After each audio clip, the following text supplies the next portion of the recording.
বিএনপির আন্তর্জাতিক বিষয়ক সম্পাদক ব্যারিস্টার নাসিরউদ্দিন আহমেদ বলেছেন, নিরপেক্ষ ও সুষ্ঠু নির্বাচন করতে হলে এবং যারা রাষ্ট্রের কাছে দায়বদ্ধ না তারা হচ্ছে রাষ্ট্রের আবর্জনা, এদের ঝাড় দিয়ে পরিষ্কার করতে হবে বলেও এ সময় মন্তব্য করেন তিনি। আজ দুপুরে সংসদীয় আসন ঢাকা 10-এর অধীন ধানমন্ডি, নিউ মার্কেট, কলাবাগান ও হাজারীবাগ থানার কিছু জনগুরুত্বপূর্ণ সমস্যা সমাধানে প্রয়োজনীয় পদক্ষেপ গ্রহণে ঢাকার দক্ষিণ সিটি কর্পোরেশনের প্রশাসকের কাছে স্মারকলিপি প্রদানকালে সাংবাদিকদের তিনি এসব কথা বলেন। এ সময় উপস্থিত ছিলেন নিউ মার্কেট থানা বিএনপির আহ্বায়ক মতিউর রহমান, কলাবাগান থানা বিএনপির সিনিয়র যুগ্ম আহ্বায়ক খালিদ কিবরিয়া লাকি, হাজারীবাগ থানা বিএনপির সিনিয়র যুগ্ম আহ্বায়ক ডক্টর রেজা ফয়সাল ও ধানমন্ডি থানা বিএনপির যুগ্ম আহ্বায়ক আবু নাসির চৌধুরী সহ অন্যান্যরা।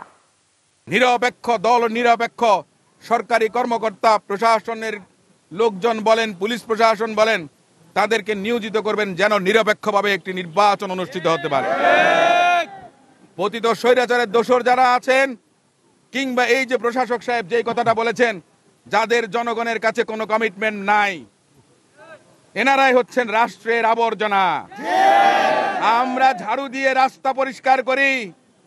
আমি মনে করি এই ধরনের রাস্তার আবর্জনা যারা আছেন, রাষ্ট্রের আবর্জনায় পরিণত হয়েছেন, তাদেরকেও ঝাড়ু দিয়ে কিন্তু বিদায় করার সময় এসেছে।